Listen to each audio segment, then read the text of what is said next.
Hello, my dear students who are going to sit for the final exam in 2024. Welcome you all once again, as well as all the other students. Welcome once again to my class. So, actually, আমরা আজকে রয়েছি কিন্তু একটা writing activity নিয়ে, এবং এই writing অ্যাক্টিভিটিটা আমি তোমাদের এবিটিএ টেস্ট পেপারে যেটা 316 পৃষ্ঠা রয়েছে, এটা বলে দেওয়া উচিত ছিল অবশ্য এবিটিএ টেস্ট পেপার থেকে, এবং 316 পৃষ্ঠা রাইটিংটা রয়েছে 320-তে, সেখান থেকে নিয়েছি একটা নোটিশ রাইটিং এর টপিক আজকে আমরা ওয়ার্কআউট করবো। এখানে আমরা দেখে নিই কি ইনস্ট্রাকশনটা রয়েছে। Your school has organized a free health check up camp. তোমার স্কুল একটা বিনা খরচে স্বাস্থ্য পরীক্ষা শিবির আয়োজন করেছে বা করতে যাচ্ছে। এটা হ্যাজ অর্গানাইজ না লিখে ইজ গোয়িং টু অর্গানাইজ লিখলে আরো ভালো হতো। ফর অল স্টুডেন্টস, সমস্ত ছাত্রছাত্রীদের জন্য। As the secretary of the health club of your school, তোমার স্কুলের হেলথ ক্লাবের সেক্রেটারি হিসাবে you have been asked to put up a notice, তোমাকে বলা হয়েছে একটা নোটিশ টাঙাতে, ইনফর্মিং দ্য স্টুডেন্টস, ছাত্রদের জানিয়ে, অ্যাবাউট দ্য চেক আপ, এই যে চেক আপ ক্যাম্পটা হবে স্বাস্থ্য পরীক্ষা শিবির, সেটা সম্পর্কে জানিয়ে। Give all the necessary details, সমস্ত জিনিস ডিটেলস জানাও, and write the notice within 100 ওয়ার্ডস, 100 শব্দের মধ্যে নোটিশ লেখো। তো বিষয়টা হচ্ছে এই জায়গাটাতে নোটিশ, এটা নতুন কোনো টপিক নয়, এর আগেও আমি আলোচনা করেছি, এবং সমস্ত আলোচনার কেন্দ্রে একটা কথা আমি বলি যে এটা নোটিশ মানে খুব বেশি কথা এখানে লেখা যাবে না, একদম যেগুলো জরুরি কথা সেগুলোই থাকবে, এবং যতটা সম্ভব সহজ সরল ভাষায় লিখতে হবে, এবং নোটিশটা কার জন্য লেখা হচ্ছে সেটা একটু মাথায় রাখতে হবে। ব্যাস এই কটা কথা বিষয় মাথায় রেখে আমরা চলে যাচ্ছি মূল আলোচনাতে। তো আমরা নোটিশ লিখতে গিয়ে আমরা ধরে নিই, যদি এটা একটা পেজ ধরে নিই, মানে এই উপরে পার্টটা বাদ দিয়ে এইখান থেকে একটা কাল্পনিক পেজ ধরে নিই, তাহলে এখানে সর্বপ্রথম নোটিশ কথাটা ক্যাপিটালে আমি কিন্তু একটু পরিষ্কার করে লিখে দেবো এবং প্রয়োজনে আনলাইন করে দেবো। এই কথাটা একটা গুরুত্ব রয়েছে, বাংলায় বিজ্ঞপ্তি বা ইংরেজিতে নোটিশ, এই কথাটা এমন একটা কথা যেটা অটোমেটিক্যালি মানুষের অ্যাটেনশন গ্রিপ করে। দ্যাটস ওয়াই আমি এটাকে প্রথমে লিখে দেবো, এবং এটাই রীতি। এরপরে লেখার পরে ডেট এখানে একটা দেওয়া দরকার থাকে, যে রোতে লিখেছি তার নিচের রোতে আমি ডেট দেবো। সাপোজ আমি ডেট দিলাম আজকে ধরো 19শে আগস্ট, তাহলে আমরা 19 আগস্ট বলছি, আই এম সরি, 19শে ডিসেম্বর, 19/12/2023 এটা লিখতে পারি, অথবা আমরা লিখতে পারি 19th ডিসেম্বর 2023, এভাবে লিখতে পারি। এরপরে একটা বিষয় আমি বারবার করে বলি যে এদিকে নোটিশ নাম্বার বা রেফারেন্স নাম্বারের বিষয়টা তোমার চেষ্টা করবে এড়িয়ে যাওয়ার। তবু যদি নোটিশ নাম্বার কথাটা লেখো তাও ঠিক আছে, notice number 5, notice number 10, notice number 30, মানে কোনো একটা অফিসে বা প্রতিষ্ঠানে কত নম্বর নোটিশ সার্ভ করা হলো একটা মাসে বা একটা বছরে, সেটার একটা হিসাব অনেকে রাখেন, এবং ওই হিসেবটা থাকে যে কোন নোটিশটা কি টপিক নিয়েছিল, কত তারিখে ছিল, তার একটা ইন্ডেক্স টাইপ এখানে মেনটেন করা হয়। তো সেটা আলাদা বিষয়। যদি এখানে রেফারেন্স নাম্বার দিতে চাও, এই জিনিসটা সবসময় অ্যাভয়েড করবে, কারণ রেফারেন্স নাম্বার লেখার কায়দাটা অন্যরকম থাকে, মানে সেটা বিভিন্ন অফিসে বা বিভিন্ন প্রতিষ্ঠানে বিভিন্ন প্যাটার্ন থাকে, সেই জিনিসটা না জেনে রেফারেন্স নাম্বার লেখার কোনো ঝঞ্ঝাট নেওয়া দরকার নেই। বরং আমি তোমাদের বলবো যে চাও নোটিশ নাম্বার লিখতে পারো, না লিখলেও এতে কোনো ক্ষতি নেই, কোনো নম্বর কাটা যাবে না। রাদার লিখতে গিয়ে যদি কিছু ভুল করো তখন নম্বর কাটার সম্ভাবনা তৈরি হবে। তাই যদি তোমরা এখানে চাও যে নোটিশ নাম্বার লিখে দিতে পারো, আমি আবারও বলছি এটাকে না লিখলে কোনো ক্ষতি নেই। নোটিশ নম্বর সাপোজ তাহলে আমি 16, ব্যাস এখানটা দিয়ে দিলাম। এরপরে আমরা লেখাটা শুরু করব। অ্যাকচুয়ালি নোটিশ লেখার ক্ষেত্রে একটা মোটামুটি আমরা বাঁধা ধরা গতে চলি, ওই গতটাই যে একমাত্র স্টার্টিং ওয়ে তা কিন্তু নয়, আরো বিভিন্ন রকম ভাবে আমরা নোটিশটা শুরু করতে পারি। আমরা মোটামুটি যে প্রচলিত গত রয়েছে সেটাতেই যাব। কি লিখবো, যে ইট ইজ হিয়ার বাই। হ্যাঁ, একটা কথা বলে দিই, এখানে উপরে একদম ওর নোটিশ লেখার ক্ষেত্রে যেহেতু স্কুল থেকে লিখছো তোমরা XYZ এই বা ABC এটা লিখে দেবে, XYZ স্কুল, এটা আমার প্রথমেই বলে নেওয়া উচিত ছিল। XYZ নিজের স্কুলের নামটা চেষ্টা করবে অ্যাভয়েড করতে, বিশেষ করে বোর্ডের পরীক্ষায়। স্কুলের পরীক্ষা হলে সমস্যা নেই, স্কুলের পরীক্ষায় তোমার স্কুলের নাম তুমি উপরে লিখতেই পারো। বোর্ডের পরীক্ষায় তোমার স্কুলের আইডেন্টিটি প্রকাশ না পাওয়াটাই কাম্য, কারণ তাতে ভালো থেকে খারাপ হওয়ার সম্ভাবনা বেশি রয়েছে। তো যাই হোক, সেটা কি বিপদ সেটা আমি বললাম না। XYZ স্কুল অথবা ABC স্কুল অথবা MNP স্কুল যাই লেখো না কেন, একটা জাস্ট কোড নেম বা সাংকেতিক নাম ওখানে দিয়ে দিবে, ব্যাস এখানে যথেষ্ট। এবার অ্যাকচুয়ালি নোটিশ লেখার জন্য যে পেপার ব্যবহার করা হয় সেই পেপারটা জেনারেলি উপরে নোটিশ কারা লেখেন, কোনো পদাধিকারী ব্যক্তি লেখেন। তো পদাধিকারী ব্যক্তি মানে যেগুলো রেকগনাইজড পোস্ট, সেই রেকগনাইজড পোস্টের ক্ষেত্রে ছাপানো নোটিশের কাগজ থাকতে পারে অথবা নোটিশ একটা খাতা থাকে, সেক্ষেত্রে একদম টপ হেডে নোটিশ লেখা হচ্ছে যে প্রতিষ্ঠানের সাপেক্ষে সেটা লেখা থাকে, বা না লেখা থাকলেও এখানে লিখে দিতে পারো। এটা না লিখলে যে নম্বর কাটা যাবে এরকম কোনো বিষয় না, এটা লিখতে পারো, এটা অপশনাল আর কি বিষয়টা জাগে। তো it is hereby notified to, কাদের উদ্দেশ্যে নোটিশ আছে? সমস্ত স্টুডেন্টের উদ্দেশ্যে, to all the students of, কোন স্কুল উপরে লিখেছো? XYZ স্কুল, ওকে, দ্যাট, এটা মোটামুটি আমি সবাইকে বলে এইটুকু অংশ মুখস্থ করে রাখলে সুবিধা আছে।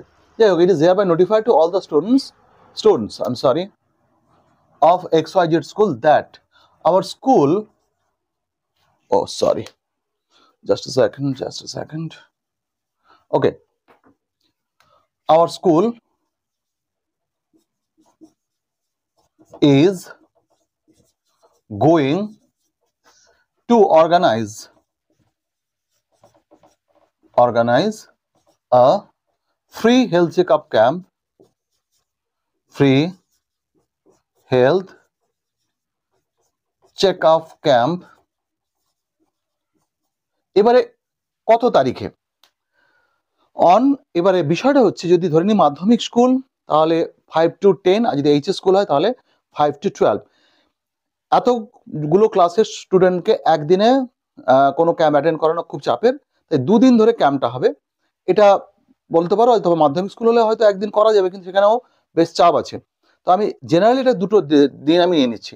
ইট is hereby notified to all the students of XYZ school that our school is going to organize a free health check up camp on, suppose আমি জানুয়ারিতে করব, কারণ তখন স্কুলে একদম শুরুর দিকটাতে হবে, ধরো 9-10 জানুয়ারি, আমি জানি না ওটা রবিবার পড়েছে কিনা, তোমরা একটু দেখে নিও। যে কোনো কারণে হোক আমরা মোটামুটি তারিখ দিলাম যে 7-8 জানুয়ারি বা 8-9 এরকম কিছু একটা হতে পারে, যে 7th and 8th January of the new year অথবা of the next of 2024, অথবা অফ না লিখে এখানে জাস্ট কমা দিয়েও করতে পারি আমরা, অসুবিধা নেই, এটাকে আমি কমা দিয়ে দিলেও চলবে। 7 and 8 জানুয়ারি 2024, ব্র্যাকেটের মধ্যে তোমরা ডেটা উল্লেখ করে দিতে পারো যে মানডে টুইসডে নাকি Tuesday Thursday, sorry Wednesday Thursday, এবং ডেটগুলো উল্লেখ করে দিতে পারো, ডেট এবং ডে। তো it is hereby notified to all the students of XYZ school that our school is going to organize a free health checkup camp on 7th and 8th January 2024, okay.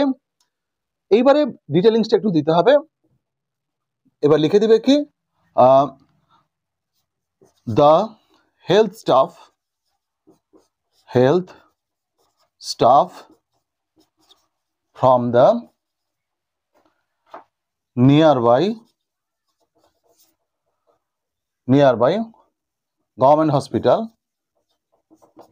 Government, এটা GOVT লিখতে পারো, পুরো government কথা লিখতে পারো, এটা ক্যাপসে লিখতে পারো অথবা স্মল লিখলেও কোনো অসুবিধা নেই। The health staff from the nearby government hospital will conduct the camp, okay. The first day, প্রথম দিন, first day, that is কতই জানুয়ারি? 7th January, the first day would be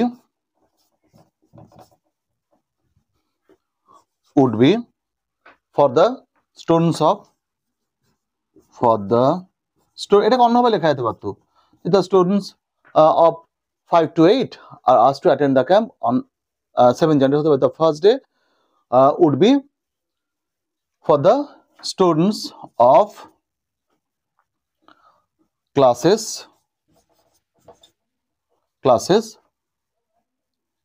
5 to, আমরা 2 কথাটা এইভাবে লিখতে পারি, from 5 classes from 5 to 8, would be for the students of classes কথায় লিখতে পারি from 5 to 8 and the second অথবা the next day that is 8th January. Okay, the students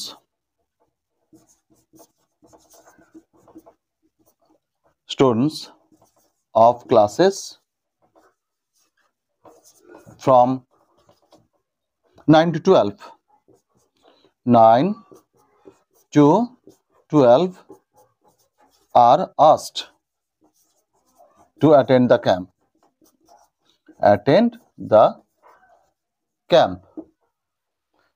ওকে, তাহলে আমরা মোটামুটি ডেট এবং মোটামুটি যে প্রাথমিক প্ল্যানটা বলে দিয়েছি। The first day would be for the students of classes from 5 to 8 and the next day the students of classes from 9 to 12 are asked to attend the camp.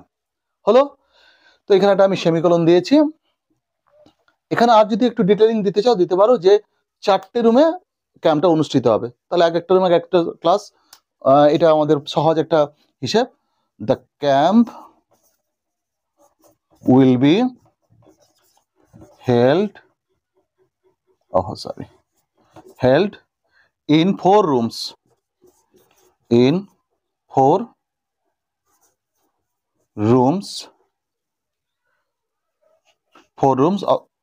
of the ground floor of our school building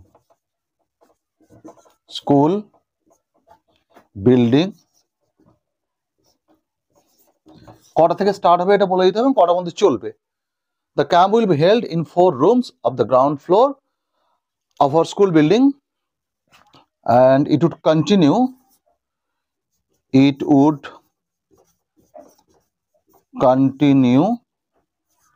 from এই ধরনের 11টা থেকে school আওয়ারই ধরি, তাহলে 11টা 12টা 1টা 2টো 3টে পর্যন্ত চলবে। from 11 AM অথবা 12টা 1টা 2টোতেও শেষ করা যেতে পারে, 11 AM to 2 PM. The camp will be held in 4 rooms of the ground floor of our school building. It would continue from 11 AM to 2 PM. তাহলে আমাদের যে মেন কথাগুলো বলে দেওয়া হয়েছে, তাহলে এরপরে আমাকে শেষ করতে হবে যে সমস্ত স্টুডেন্টকে আমরা আসার জন্য বলছি। ওকে, all the students are asked to attend the camp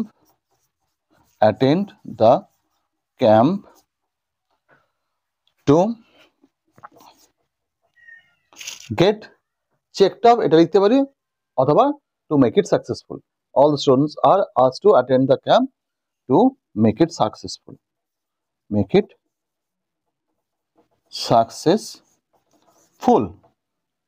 এইবারে বিষয়টা হচ্ছে, তাহলে এবার যা যা কথা আমি একবার দেখে নেবো কিছু বাদ থাকলো কিনা। It is hereby notified to all the students of XYZ school that our school is going to organize a free health checkup camp on 7th and 8th January 2024. The health staff from the nearby অথবা লোকালও লিখতে পারো, local nearby কথাটা না লিখে লোকালও লেখা যেতে পারে, nearby government hospital will conduct the camp. The first day, that is 7th January, would be for the students of classes from 5 to 8 and the next day, পরের দিন, that is 8th January, the students of classes from 9 to 12 are asked to attend the camp. The camp will be held in 4 rooms of the ground floor of our school building. It would continue from 11 AM to 12 PM.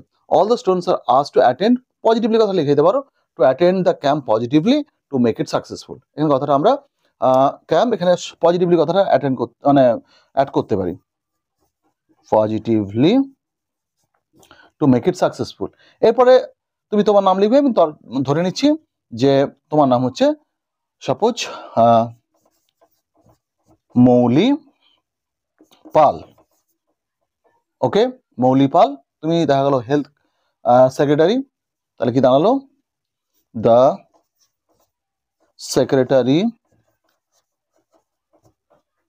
The health club, the health কিসের secretary, health club, পোস্টটাকে উল্লেখ করার সঙ্গে সঙ্গে প্রতিষ্ঠান বা ইউনিটটাকে উল্লেখ করতে হবে, XYZ স্কুল, উপরে XYZ স্কুল লিখেছি, XYZ স্কুল। তাহলে শেষ হলো না, শেষ হলো না, যেহেতু হেলথ ক্লাবের সেক্রেটারিটা কোনো রেকগনাইজড পোস্ট নয়, স্কুলের যিনি হেড তার দ্বারা কাউন্টার সাইন্ড হতে হবে, ঠিক আছে, এখানে তোমাকে লিখতে হবে তাই যে কাউন্টার সাইন্ড বাই HM, বা যদি তোমাদের প্রিন্সিপাল থাকেন প্রিন্সিপাল, দ্য প্রিন্সিপাল, যদি হেড মিস্ট্রেস থাকেন একই ব্যাপার, HM, ওকে। এরপরে সিগনেচার অফ দ্য HM এখানে থাকবে, কাউন্টার সাইন লিখে দেওয়ার পর আর কিছু লেখার এখানে দরকার নেই। তোমরা অনেকে সিগনেচারে বিভিন্ন রকম কেরামতি দেখো, ওটা কোনো দরকার নেই, শুধু এখানে লিখে দেবে একটা যে স্ট্যাম্প, এখানে সিগনেচারের জায়গায় যদি একটা ডট ডট দিয়ে দাও, দিতে পারো, অসুবিধা নেই, হচ্ছে স্ট্যাম্প। এবং শুধু এইটুকু নয়, এখানে একটা সিল দিতে হবে, স্কুলের যে গোল সিল হয় জেনারেলি, এটা দিয়ে দিবে, সিল। এবারে কমপ্লিট হয়ে গেল। তাহলে মোটামুটি আমাদের একটা নোটিশ আমরা যতটা সম্ভব প্রিসাইজলি আমরা লেখার চেষ্টা করেছি, সেইটাই তোমরা ফলো করবে তোমাদের এক্সামে। তো আশা করব এই ধরনের নোটিশ যখন তোমরা লিখবে তখন অবশ্যই একটা কথা মাথায় রাখবে, নিয়মকানুন যেগুলো দেখালাম সেগুলো তো অবশ্যই মানবে, at the same time sentence কনস্ট্রাকশনগুলো গ্রামাটিক্যালি তোমরা ভুলভাল করো না প্লিজ। এই জায়গাটা থাকলে কিন্তু মহা মুশকিল। অন্তত সাবজেক্ট ভার্ব এগ্রিমেন্ট এই জায়গাটা যেন ঠিকঠাক থাকে, সহজ সরল বাক্য ভাবো, খুব জটিল করে কিছু ভাবার দরকার নেই, কম লেখো কিন্তু ঠিক লেখো, ওকে। সো এইটুকু বলে আজকে ক্লাসটা শেষ করব। সবাই ভালো থেকো, দেখা হচ্ছে পরের ক্লাসে। Stay well, stay connected, meet you in the next class. Thank you.